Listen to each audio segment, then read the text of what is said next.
Good morning बच्चों।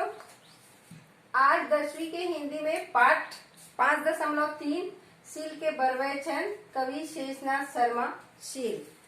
शेषनाथ शर्मा शील का जीवन परिचय। छत्तीसगढ़ी के क्लासिक कवि शेषनाथ शर्मा जी का जन्म पौष शुक्ल द्वादशी संवत 1968 14 जनवरी 1914 जांजगीर में हुआ। आप संस्कृत, बांग्ला, अंग्रेजी, उर्दू, मराठी और हिंदी साहित्य के अधिकारी विद्वान थे। आपकी रचनाएं कानपुर से शुभ कवि, काव्य कलाधार, राष्ट्रधर्म, अग्रदूत, संगीत सुधा, विशाल भारत जैसे उच्च कोटि की पत्रिकाओं में छपती थी। कविता लता और रविंद्र दर्शन आपका प्रकाशित काव्य ग्रंथ है। आपने हिंदी के अतिरिक्त छत्तीसगढ़ी में भी लेखन कार्य किया। रस सिद्ध कवि शील जी ने छत्तीसगढ़ी में बरवैछन को प्रतिष्ठित किया। डॉक्टर पालेश्वर शर्मा जी के शब्दों में शील जी की प्रारंभिक कविताएं छायावादी है। आपकी मृत्यु 7 अक्टूबर 1997 में हो गई। तो शील के बरवैछन में कहा गया है कि बरवैछन मात्रिक छंद है।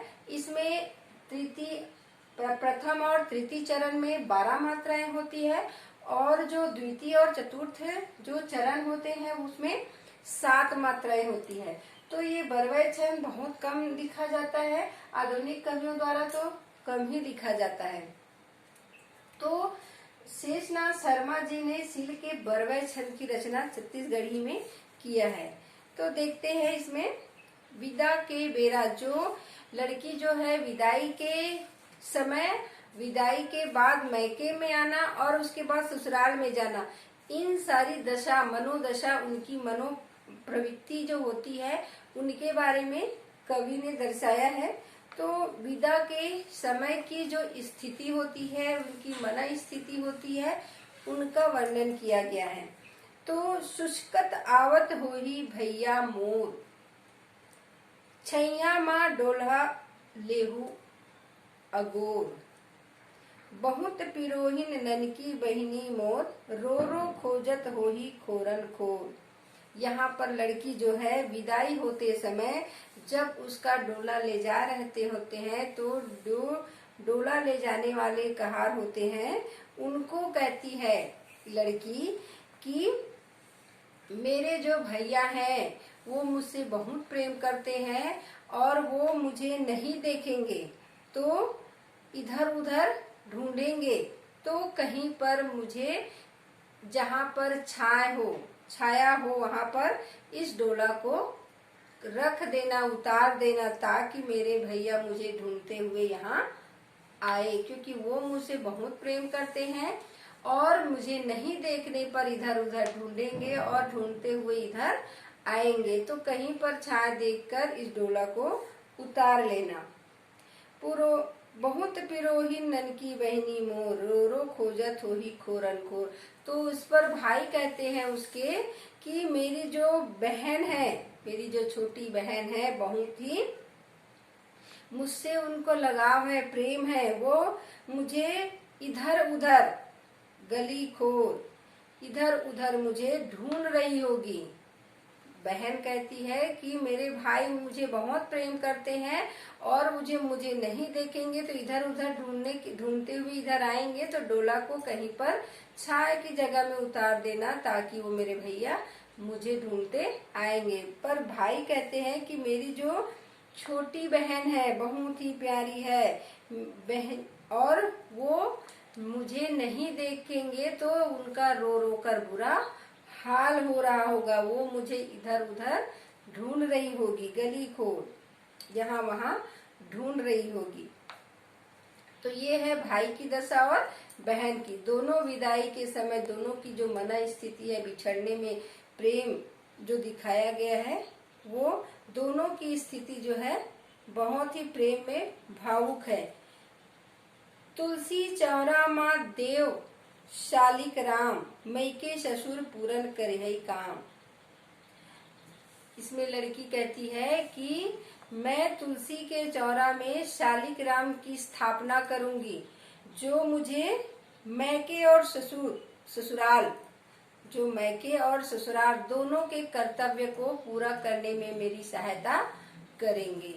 मैं अपने ससुराल में तुलसी के चौरा में शालिक राम जो भगवान होते हैं उनकी स्थापना करूंगी, क्योंकि शालिक राम का, तुलसी माता का विवाह शालिक राम भगवान से ही हुआ था। तो उसमें तुलसी के पेड़ पौधे में, तुलसी के जो हम चौरा बनाते हैं उसमें हमको जो शालिक भगवान को रखना अनिवार्य होता है, क्योंकि उन्हीं के साथ उनका विवाह हुआ था। तो उनके रहने से घर धन धान्य से समृद्ध होता है, यही मान्यता है। तो इसी के लिए कहा गया है कि मैं जैसे ही ससुराल में रहूंगी या जाऊंगी तो मैं तुलसी के चौरा में शालिक देव की स्थापना करूंगी, जिससे मेरे मैके और ससुराल जो है वो उनकी जो मैं वहाँ के भी जो परंपरा है, रीति रिवाज है, वहाँ के कर्तव्य है, संस्कार है, वहाँ के जो मेरे जो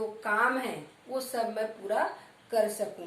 जो मेरे कर्तव्य होते हैं, मैके में जो कर्तव्य था वो, और जो मेरे ससुराल में कर्तव्य होगा वो मैं पूरा कर सकूं, और उन्हीं के आधार पर मैं ये काम कर सकूं। अंगना कुरिया खोजत होही गाय, बछरू मोर बिना कांदी नहीं खाए। कह रहे हैं कि मेरे यहाँ जो बछरू, जो गैया के बछड़े हैं, वो मुझे इधर उधर ढूंढ रहे होंगे, वो ढूंढता फिरता होगा, क्योंकि वो मेरे बगैर घास को बिल्कुल भी नहीं खाती। वो मुझे देखने के लिए इधर उधर ढूंढ रही होगी, और मैं ही जब उसको घास देती थी तब वो घास खाती थी, मेरे बगैर वो नहीं खाएगी, मुझे इधर उधर ढूंढेगी, यहाँ वहाँ जाकर मुझे ढूंढेगी। वो मुझे, मेरे से इतना लगाव है उसको, वो मैके की याद कर रही है। जाते जाते रास्ते में वो सोच रही है कि गैया जो है, बछड़ा जो है, मेरे बगैर वो घास नहीं खाएगी, वह इधर उधर ढूंढेगी।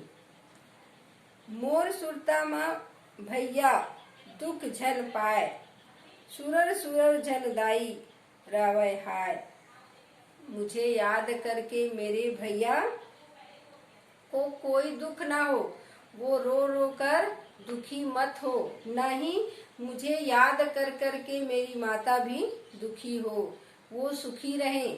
मेरी याद में ना भैया रो रो कर दुखी हो, ना मेरी माता मुझे याद कर करके दुखी हो, दोनों को सुखी रखें, ऐसी कामना कर रही है।